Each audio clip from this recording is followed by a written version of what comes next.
Hey there, it's Laura here of makingcardsison.com, and today I'm here with a very cute card using the So Smooth stamp set from Fawn.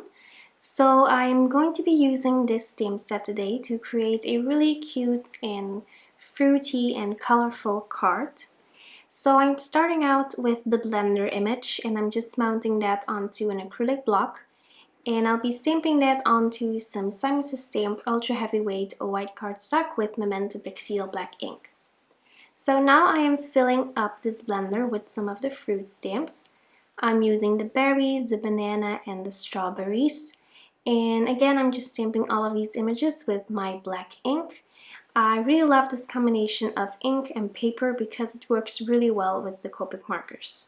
Next, I'm stamping some of these adorable smiley faces in all of my fruit stamps just because it adds this little cute extra touch to all of these images. So now that I stamped all my images, it's time to color them with Copic markers.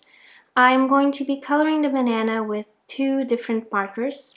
I am using the Y02 color first to add some shading, and then I am blending that out with the Y00 marker. And then finally, I'm going back in with the Y02 just to add a little bit more shading. Then for the green part of the strawberries, I am using YG17 and YG25.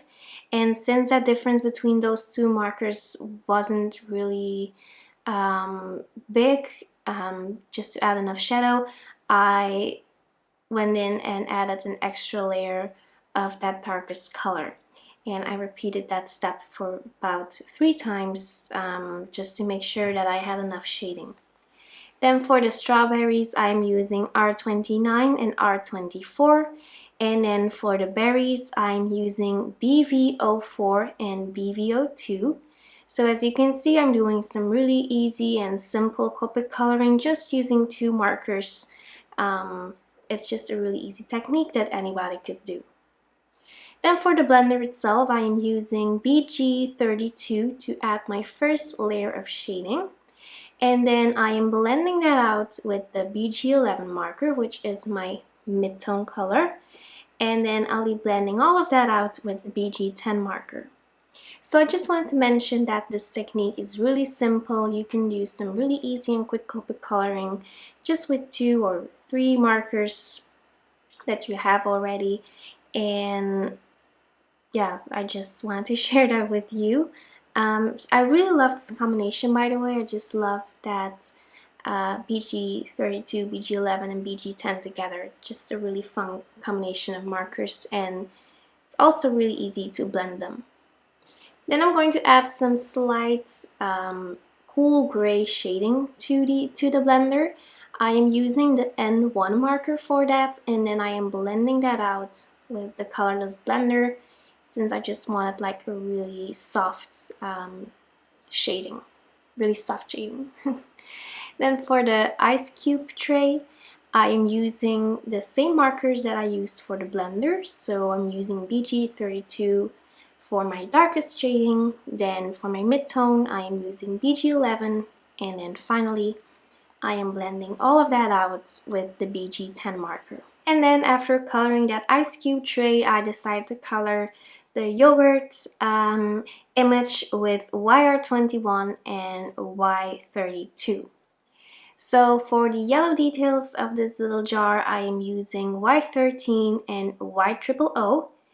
And as you can see, I colored that image twice because I wasn't really sure if the pink would match the rest of the images. And then finally, I'm coloring my very last image of this card. I'm coloring the smoothie glass with YR21 and Y21. So as soon as I colored all of my images, I went ahead and die cut them. I am using my brand new Spellbinders Platinum 6 die cutting machine, and I am using the coordinating dies to cut out all of these images. You could also just fuzzy cut them, but I just really like how easy it is to cut out your stamps with the die cutting machine. So after I die cut all of my images, I was just figuring out how to place all of these images onto a card. So I was just playing with these images a little bit, trying to figure out what looked best, and then I took a picture with my phone so I would remember how I positioned all of these images after stamping my sentiment. So I'm stamping a sentiment from the So Smooth stamp set from Fawn, and I'm using my mini Misty to do that. So I picked up the sentiment and then I'm inking it up with the same black ink that I used before. So this is Memento Tuxedo Black ink. And then I just stamped that onto my white piece of cardstock with my mini Misty tool. And then here I am adhering all of these images with some foam adhesive, and you can't see, but I actually have my phone next to me, so I could just refer back to that image to see how I originally positioned all of these images onto my piece of white cardstock.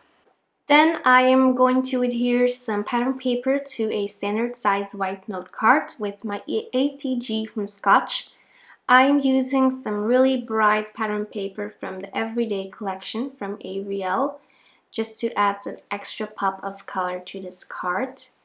I'm adhering my main piece of this card with some foam adhesive. I'm using some big foam squares to do that. And then it's time to start finishing off this card. So first I added some sparkle with my clear Wink of Stella glitter pen. I added some sparkle to just a couple of those images. And then I also went in with some glossy accents. I mainly added the glossy accents to the fruit in the blender, but I also added some glossy accents to those ice cubes. And then finally, I am adding or I'm adhering some sequins from the ton with my glossy accents and with my EK Success tweezers.